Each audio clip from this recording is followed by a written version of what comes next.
Welcome to Question Block, the show where we ask what if and talk concept ideas for video games. This episode, the Wii U and 10 Nintendo franchises that it could change. The Wii U is a very interesting system. Back when Nintendo first showed off the console at E3, I was about as skeptical of the Wii U's tablet as I was the Wii's motion controls. A lot. But after playing games such as Zombie U, Nintendo Land, and Rayman Legends, I couldn't stop getting excited, thinking of how the Wii U could change other established Nintendo series. So, in no particular order, here is our top 10 Nintendo franchises that we would like to see receive the Wii U treatment.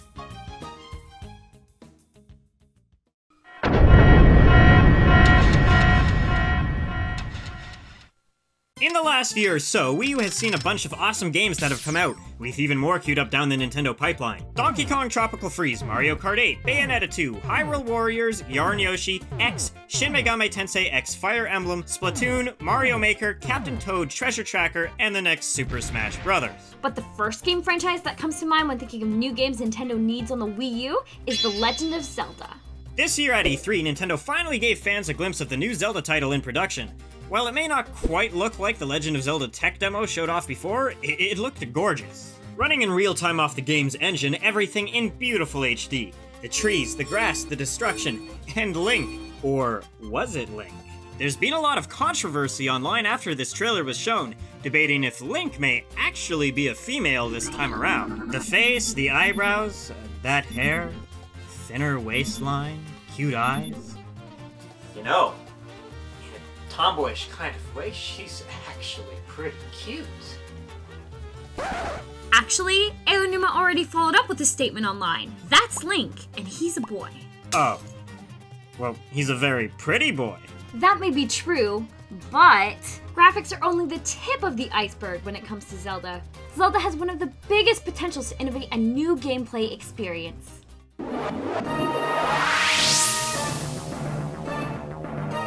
At E3, Aonuma stated that for this Zelda game, they've decided to make the game non-linear and with a huge open world to explore. See those mountains in the background? You can walk to them. And let's not forget about the tablet controller. The thing is, with Zelda, the possibilities of the controller are endless. Sure, there's the obvious stuff like item management, interactive maps, stuff we've seen before, but I think we can expect a lot more this time around. Let's take a look at these three games: Wind Waker, Twilight Princess, and Four Swords. For starters, Zelda has tinkered around with second screen interactions before.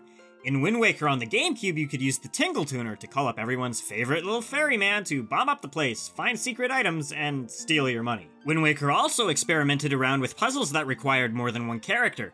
The player was given control of Makar, Medley, and the Seagulls to gain abilities and access to areas that Link couldn't reach. Four Swords was also a GameCube game that played around with multiple different players on different screens, having to interact with the environment to solve puzzles. Twilight Princess featured an item known as the Dominion Rod. This rod allowed Link to take control of statues in different areas, creating a very simplified version of this single-player co-op hybrid game mechanic. What these three games all had in common was that they all have puzzle-solving mechanics that involve having a separate item or character work in conjunction with Link to solve puzzles. And with a second screen controller, you can take ideas like these to a whole new level. Think about it. With a second screen and touch controls, you aren't just gaining another character with more abilities, you're also gaining a second set of eyes. A different perspective. So here's an example. Let's say we have Link walking up to a dungeon and he enters a maze. Now he can't see where he's going and there's no immediate way out. Well, what if Link had an item or a helper who he had earlier sent to a different room higher up in the dungeon? You could have that second character, that second set of eyes, giving you a top-down perspective of the maze that you are currently running through on the TV. Let's give it even more depth. Have the second character have to interact with puzzle elements to change the layout of the maze so that Link can progress. See, perhaps more than any other game series, Zelda likes to experiment with the idea that actions in one area can affect another. The game mechanic of having multiple entities work in conjunction with Link to solve puzzles has existed for quite a while, and I feel that now with the gamepad, you can truly take these ideas to the next level.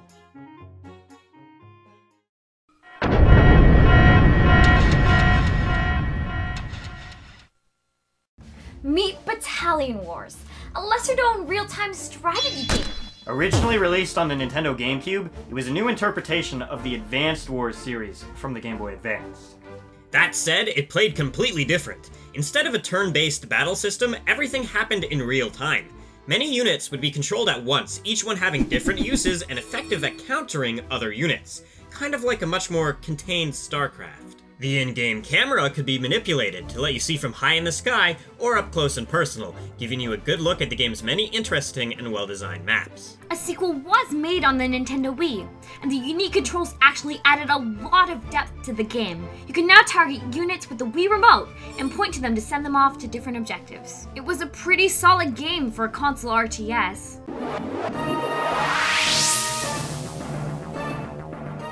Now, despite being designed with the restrictions of not having a mouse or keyboard in mind, it did have to work with some design flaws. As a strategy game, you often had to look at the in-game map to see where things were, how to approach enemies and situations. The only problem was, in order to do that, you actually had to pause the gameplay to see the map screen, over and over and over, which for a game taking an RTS approach could really take you out of the action. Now, if only there was some kind of second screen, some kind of interactive map that you could play with, without having to pause the game. Wii U tablet, instant real-time map, no pausing the game. And it gets better than that. With touchscreen controls and a top-down map, you have an unprecedented ability for consoles to incorporate RTS elements into games. Suddenly, micromanaging units and splitting up your army could be a lot less tedious. See a group of units you want to control? Touch them. Direct different units at once, split them up, and send them to different points in the map. There's also potential for vehicle-unique controls. Imagine flying through the skies as a bomber and having to pull up your tablet to see directly below you. Just tap and bombs away. I really think there's a lot of potential on the Wii U that we've barely even touched yet. It doesn't have to be a Battalion Wars game either. Suddenly a whole world of pseudo-RTS games have the means to work on a console. And I really hope that we get to see more beyond the sole release of Pikmin 3.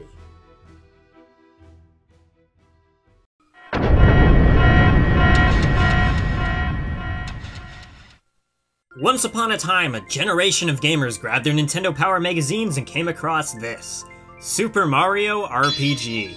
And for those who played it, it was the start of something special. Paper Mario the Thousand Year Door, Mario and Luigi's Superstar Saga, and more. Imaginative worlds and characters, comedic dialogue, and the very key Action Command integrated combat systems. These games easily stand out as some of the best RPGs ever made. And then we get to the Wii, Super Paper Mario. It wasn't bad per se, incredibly easy, not bad. But it was a huge disappointment.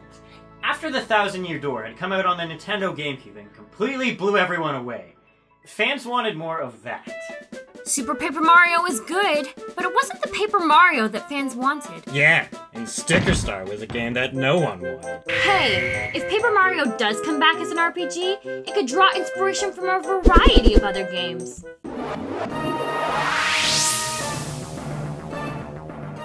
Now, one doesn't have to look very far to look for examples of how a Mario RPG could make use of a second screen. In fact, there's already 4 of them that do it on DS systems. Maps, menus, touch-controlled minigames, touch-controlled action commands that take advantage of both screens, bosses that take control of both screens, interacting with environmental puzzles, all possible on the Wii U pad. Remember scanning environments with the Wiimote in Super Paper Mario? Tablet got you covered. Sticker Star played around with sticking things to the world. Imagine if you could touch even more of it, like a pop-up book. Tengami, a game with a paper world on the Wii U Virtual Console, experiments with this game mechanic exactly. It would be cool to see a new Paper Mario game build that kind of interactivity into its own level design. Honestly, a game world as crazy as a Mario RPG lends itself to creative control schemes very well. Let's just hope Nintendo also decides to make the same magical levels, characters, and gameplay that make Mario RPGs so great in the first place.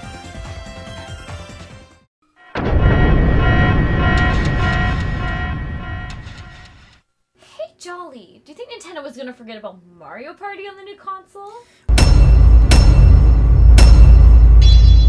Never. It's pretty much impossible to talk party games without mentioning Mario Party. The part board game, part minigame collection series first popped up on the Nintendo 64, and oh my gosh, they were so much fun! But why? Was it the boards? The music? The minigames? The everything in these games were just incredible! You had levels and music that were filled with personality. Minigames would divide you and your friends up and pit you up against each other in ridiculous challenges.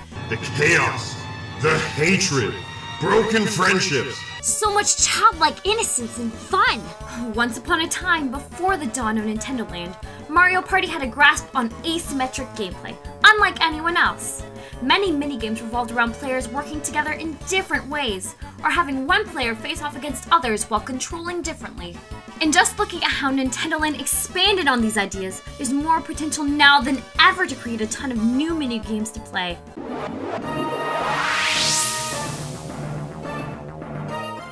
Ready, go! To start things off, the Wii U is perfect for party games. You don't even have to go out and buy 3 new $70 controllers. Your old Wiimotes work fine. But the real deal breaker is the inclusion of the new tablet controller. Just looking at Nintendo Land and past Mario Party titles as blueprints, this party game has the most potential that I've ever seen. Now, in the time we started making this video, Nintendo has already gone and shown off a brand new game mode based around 1 vs 4 asymmetric gameplay. Some minigames even seem to make use of the tablet's gyro controls. And it's exactly these kind of new creative gameplay experiences that I really think the Wii U needs. As for the standard party mode, it's set to feature 70 new minigames, which all seem very Mario World inspired. It also appears to put players together as a single game board piece, as it did in Mario Party 9. Local multiplayer games make for some of the most ridiculously fun moments in gaming, and the Wii U might just be the silver lining Mario Party needs to find its spark again. This could be one of the best party games of our generation. I just hope they don't pull too much from Mario Party 9 and remove frequent minigames and that chaotic, competitive feeling that made Mario Party so great in the first place.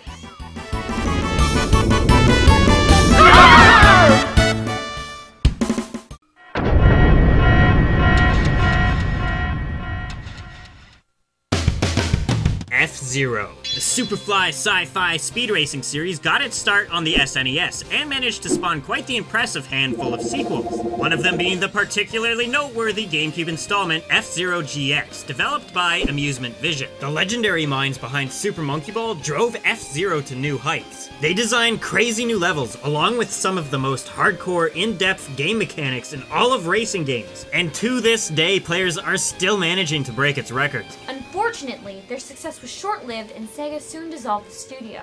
And so, who should step up to the plate and create a new FZero game for the Wii? Nobody. Nobody did that. And now there hasn't been an FZero game in over 10 years.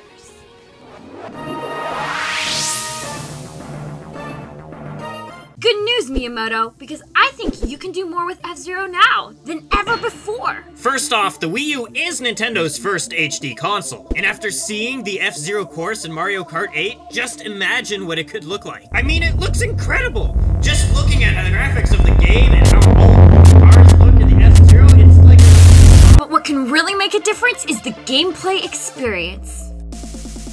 See, the Wii U isn't just about fancy tablets and motion controls, but it's also capable of online gaming. In Mario Kart 8, you can race online against friends and create online tournaments and communities. It would be huge if FZero allowed you to do the same. Another Wii U game, Rayman Legends, lets players compete in worldwide leaderboards, showing how you stack up to the rest of the world and friends. You can race against ghost data from other players and compete in daily and weekly challenges. Again, it would be really interesting to see FZero take its own spin on these features. You could have challenges such as time trials, having to survive an aggressive race, having to grab collectibles on tracks, or even a bounty hunt mode in which your objective becomes to take out other players. Vehicle customization could return, with the ability to unlock new parts online. Or maybe you could expand off GX's single-player campaign and unlock new parts or perks for your vehicle as you progress through the game's story. You could even throw in the ability to play as a select few Nintendo characters, semi-canon to the FZero universe through amiibo functionality.